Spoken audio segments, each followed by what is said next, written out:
আরে স্যার শুনুন না একটুখানি। কি হয়েছে? আরে দেখো না, অফিসের লোকগুলো আমাকে একদম শান্তিতে থাকতে দেবে না। কেন, কি হয়েছে? রাত জেগে ওদের প্রজেক্ট কমপ্লিট করে এখন আমাকে বলছে ট্রান্সফার করবে কোথায় ট্রান্সফার করবে? ব্যাঙ্গালোরে। আমি কিন্তু ব্যাঙ্গালোরে যাব না। আমার বাড়ি এখানে, আমার আত্মীয় স্বজন এখানে, আমি কিন্তু একদম ব্যাঙ্গালোরে যেতে পারবো না। আরে আমারও তো যেতে ইচ্ছা করছে না, কিন্তু যেতে তো হবেই এখন বলছে।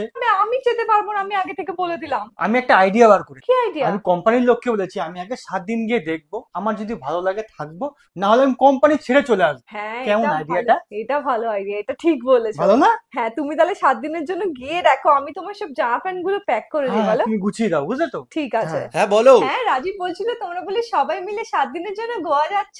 হ্যাঁ আমরা যাচ্ছি তো। এই জন্যই তো ফোন করলাম। গোয়ার এখন ওয়েদারটা কেমন গো? খুব গরম তাই না? হ্যাঁ ওইখানে একটু আধটু তো গরম আছে। হ্যাঁ, আচ্ছা আচ্ছা, ঠিক আছে। আরে ফোন ঘাটাঘাটি করছে, প্যাকিং কখন করবে তুমি? আরে আমি তো দাদার সাথেই কথা বলছিলাম। ও আচ্ছা। দাদা বলছিল গোয়াতে এখন খুব গরম হবে। হ্যাঁ, গরম তো একটু হবে। Bye bye, tata, good bye. আরে স্যার